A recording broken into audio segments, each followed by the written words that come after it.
Hello guys, నా పేరు Mahindra Venkata. My channel ఇప్పుడు కారణం మన ఛానల్ సబ్స్క్రైబ్ చేసుకోకపోతే ఇప్పుడే సబ్స్క్రైబ్ చేసుకోండి. పక్కన బెల్ ఐకాన్ ఆల్లో పెట్టుకోండి. నా ఫర్దర్ వీడియోస్ మిస్ అవ్వకుండా చూడొచ్చు. చాలా మంది చూస్తున్నారు కానీ సబ్స్క్రైబ్ చేసుకోవట్లేదు. So please try to subscribe, click the bell icon also. So బేసిక్గా గవర్నమెంట్ మారి 100 రోజులైంది ఇవాళకి. అంటే కొత్త గవర్నమెంట్ ఫామ్ అయ్యి TDP and Janasena plus BJP వీళ్ళు కూటమిగా ఫామ్ అయ్యి గవర్నమెంట్ ఫామ్ చేసి ఇవాళకి 100 రోజులైంది. సో ఈ 100 రోజుల్లో వీళ్ళు ఏం చేశారు అనేది ఈ వీడియోలో మనం డీటెయిల్గా డిస్కస్ చేసుకోబోతున్నాం. అంటే చాలా పాయింట్స్ ఉన్నాయి, బట్ ఏవైతే ఇంపార్టెంట్ అనిపించాయో వాటిని మాత్రమే కవర్ చేస్తున్నా ఈ వీడియోలో. ఎందుకంటే వీటి గురించి మాట్లాడుకోవాల్సిన అవసరం ఎంతైనా ఉంది. ఇంకా చిన్న చిన్నవి అయితే ఉన్నాయి, బట్ అన్నీ మాట్లాడుకుంటే ఇంక ఈ వీడియో ఎక్కడికో వెళ్ళిపోద్ది. సో అందుకోసం ఇంపార్టెంట్ పాయింట్స్ ఏవైతే ఉన్నాయో అవి మాత్రం డెఫినెట్గా మాట్లాడుకుందాం. సో ఫస్ట్ థింగ్ అయితే మాత్రం విజయవాడ ఫ్లడ్స్ని హ్యాండిల్ చేసిన విధానం. బేసిక్గా అది వైజాగ్. సో అందువల్ల హుదూద్ టైంలో చంద్రబాబు నాయుడు గారు ఎలా హ్యాండిల్ చేశారో నేను చూసా.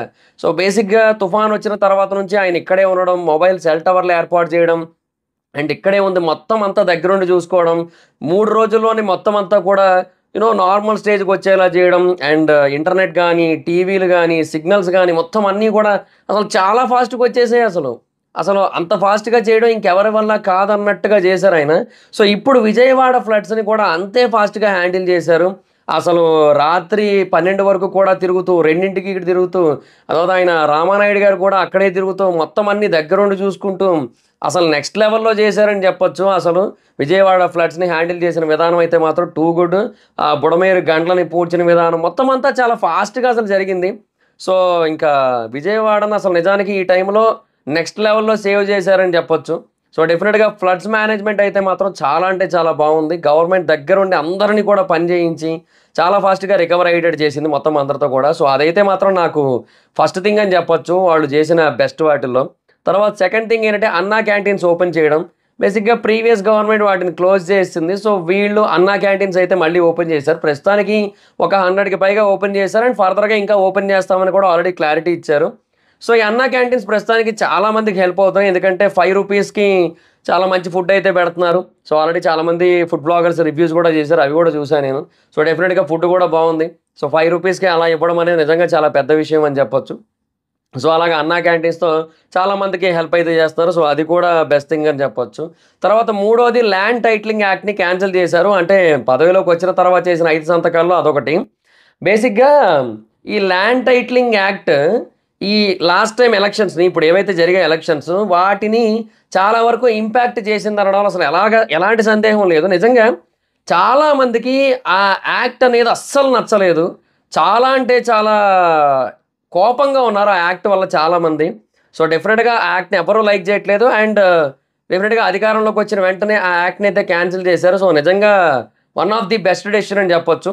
సో అదైతే మాత్రం చాలా అంటే చాలా బాగా అనిపించింది. సో చాలామంది పీపుల్కి హెల్ప్ అయింది కూడా ఆ ల్యాండ్ టైటిలింగ్ యాక్ట్ని క్యాన్సిల్ చేయడం వల్ల. అండ్ తర్వాత 4వది ఫ్రీ శాండ్, అండ్ అది కూడా ఆన్లైన్ బుకింగ్తో పోర్టల్ యాప్ ఏవో పెట్టారు. సో బేసిక్గా ఈ ఫ్రీ శాండ్ అనే దాని గురించి ముందు నుంచి చెప్తూ వచ్చారు, అండ్ అలాగే చేస్తూ వచ్చారు. సో అంతకుముందు శాండ్ టూ మచ్ కాస్ట్ అయితే ఉండేది ఇసుక, బట్ ఇప్పుడు అలా కాదు. జస్ట్ ఆ ట్రాన్స్పోర్టేషన్ ఛార్జెస్ ఏవైతే ఉంటాయో అవి ఇస్తే సరిపోతుంది. ఇసుకని దేంతో కావాలంటే దాంతో పట్టుకెళ్ళిపోవచ్చు అని చెప్పారు. ఒక వీడియో చూశాను నేను. ట్రాక్టర్తో కావాలంటే ట్రాక్టర్తో పట్టుకెళ్ళండి, లారీతో కావాలంటే లారీతో పట్టుకెళ్ళండి, దేంతో కుదిరితే దాంతో పట్టుకెళ్ళండి అని చెప్పారు. ఎంత కావాలంటే అంత పట్టుకెళ్ళండి అని కూడా చెప్పారు. సో అదనమాట సిచ్యువేషన్. సో డెఫినెట్గా ఈ ఫ్రీ శాండ్ అనేది చాలా మంచిగా ఉపయోగపడుతుంది. అంటే రియల్ ఎస్టేట్ని బూస్ట్ చేయడానికి, చాలామంది ఆంధ్రప్రదేశ్కి రావడానికి, ఇక్కడ సెటిల్ అవ్వడానికి హెల్ప్ చేస్తుంది, అండ్ ఇక్కడ ఎకానమీ గ్రోత్ అవ్వడానికి కూడా చాలా బాగా హెల్ప్ చేస్తుంది, అండ్ బిల్డింగ్స్లో క్వాలిటీ కూడా బాగా ఇంప్రూవ్ అవుతుంది. ఇంతకుముందు శాండ్ కాస్ట్ ఎక్కువ కాబట్టి సిమెంట్ ఎక్కువ కలిపేసేటోళ్ళు కూడా ఇప్పుడు ఇసుక ఎక్కువ వేసి మంచిగా క్వాలిటీతో కడుతున్నారు.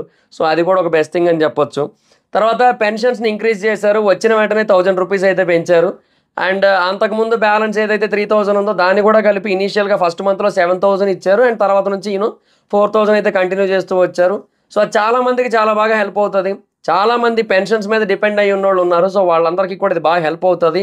అండ్ ఇట్లా వితంతు పెన్షన్, వృద్ధాప్య పెన్షన్ అనే కాకుండా వికలాంగుల పెన్షన్ని కూడా చాలా ఎక్కువగా పెంచారు. 3000 ఉండేదాన్ని 6000 చేశారు ఒకటేసారి. అండ్ మరీ ఎక్కువగా ఉన్నట్టయితే 15000 కూడా ఇస్తున్నారు.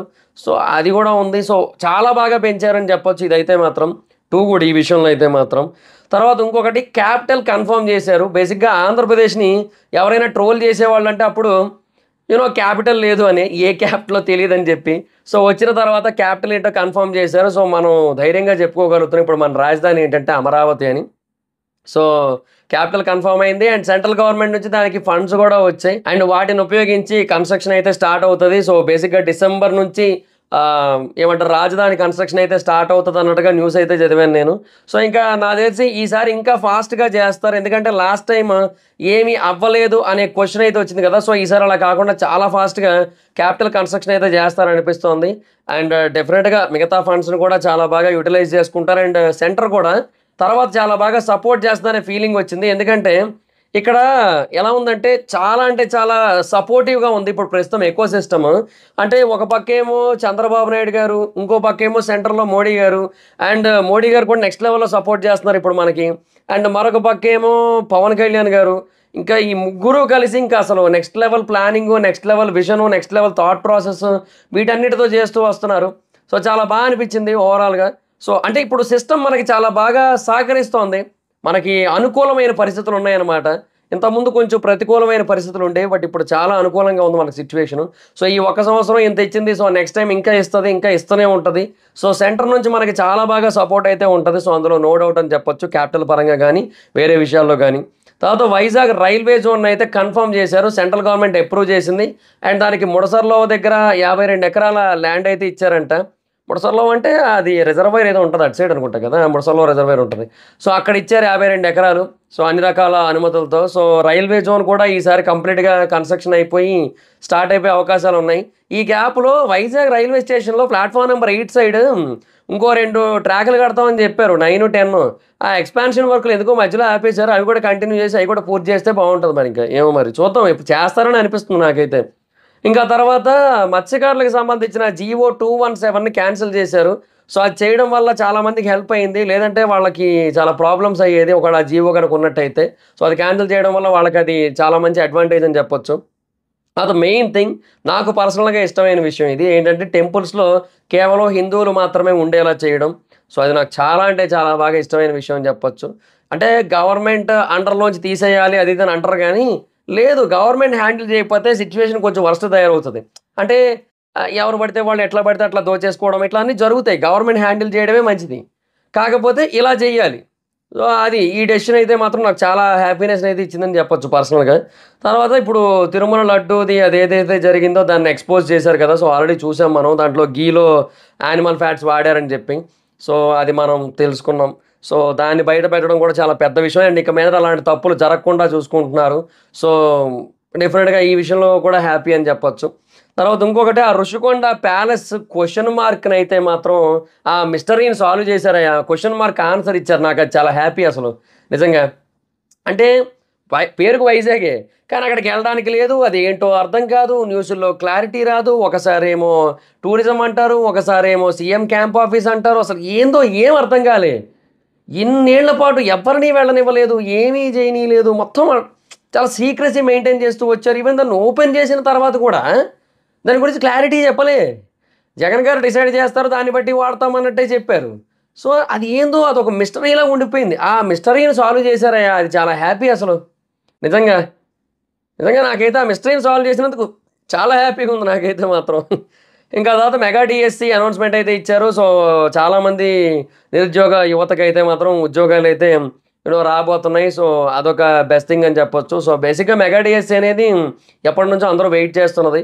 సో ఇప్పుడైతే వచ్చింది అది. ఇంకొకటి, కొంతమంది ఈ విషయంలో చాలా హ్యాపీగా ఫీల్ అయ్యి ఉంటారు, అదేంటంటే క్వాలిటీ బ్రాండ్ లిక్కర్. సో బేసిక్గా కొత్త మద్యం పాలసీని కూడా తీసుకొని వచ్చారు. సో క్వాలిటీ లిక్కర్ని అయితే ప్రవేశపెట్టారు. సో అందరూ కూడా ఎవరైతే ఎక్స్పెక్ట్ చేస్తున్నారో మంచి బ్రాండ్లు తాగుదాము, ఎన్నాళ్ళు ఈ బ్రాండ్లు బూమ్ బూమ్ అని, లేదంటే ప్రెసిడెంట్ బ్రాండ్లు అని ఏవో చాలా ఉన్నాయి కదా, అప్పట్లో మాట్లాడుకున్నారు చాలా. ఇప్పుడు వాటి గురించి ఎక్కడ పెద్దగా డిస్కషన్ రావట్లేదు, ఎందుకంటే మంచి బ్రాండ్లు అన్నీ వచ్చినాయి, అది పరిస్థితి. సో డెఫినెట్గా అది చాలా బాగా అనిపించింది. అంటే అట్లీస్ట్ వాళ్ళకి ఎవరికైతే అది కావాలనుకుంటున్నారో వాళ్ళకి అది బాగా అనిపిస్తుంది, అందులో నో డౌట్. ఇంకా తర్వాత చేనేత కార్మికులకి GST తీశారు. సో బేసిక్గా అది నేను ఒక వీడియో చూశాను, ఎవరో ఒక ఆయన అడిగారు అనమాట. సో అడిగితే దానికి చంద్రబాబు నాయుడు గారు అప్పుడే చెప్పారు GST తీస్తే సరిపోతుందని చెప్పి, అది సరిపోతుందని ఆయన చెప్పారు. సో ఆ తర్వాత GST తీయడం జరిగింది చేనేత కార్మికులకి. సో అది బేసిక్గా వాళ్ళకి చాలా బాగా హెల్ప్ అవుతుంది. సో దాని మీద 18% ఎంతో కదా జీఎస్టీ. సో అది ఇప్పుడు పోతుంది కాబట్టి వాళ్ళకి చాలా మంచి అడ్వాంటేజ్.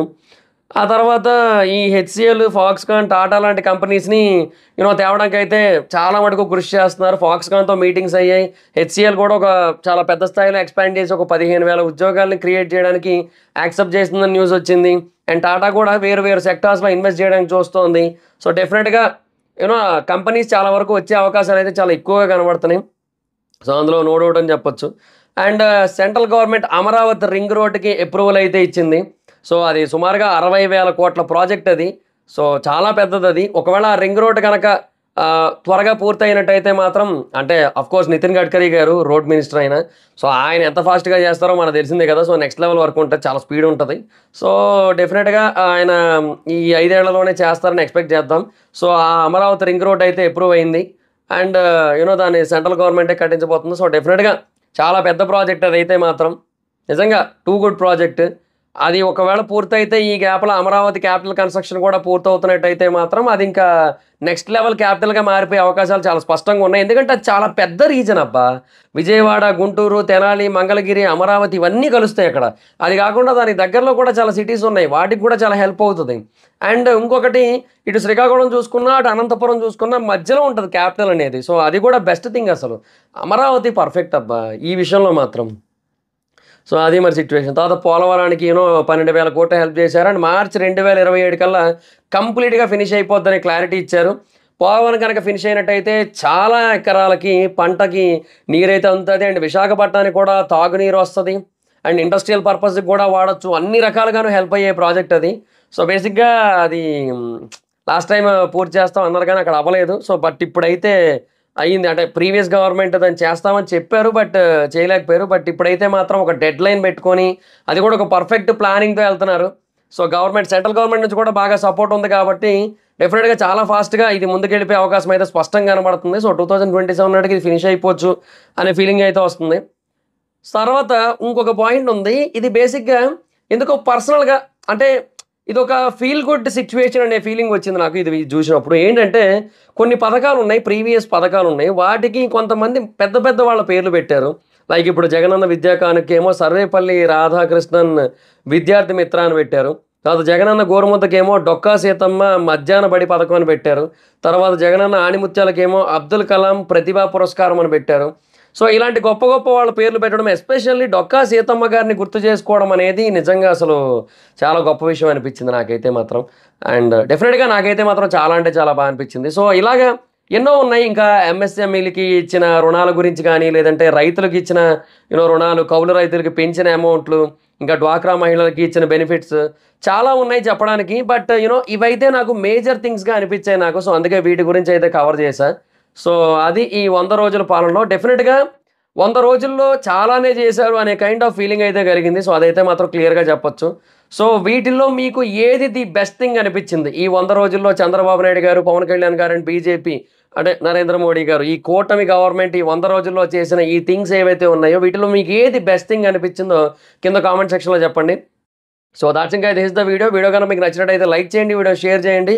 ఇప్పటివరకు ఏమైనా మన ఛానల్ని సబ్స్క్రైబ్ చేసుకోకపోతే ఇప్పుడే సబ్స్క్రైబ్ చేసుకోండి. పక్కన బెల్ ఐకాన్ ఆల్లో పెట్టుకోండి. నా ఫర్దర్ వీడియోస్ మిస్ అవ్వకుండా చూడొచ్చు. చాలా మంది చూస్తున్నారు కానీ సబ్స్క్రైబ్ చేసుకోవట్లేదు. So please try to subscribe, click the bell icon also. నా ఇన్స్టాగ్రామ్ ఐడి జబర్దస్త్ మైదర్, మెక్క కూడా వచ్చినట్టు ఫాలో అవ్వచ్చు. Thank you so much. బాబా మీటర్ నెక్స్ట్ వీడియో. Bye bye.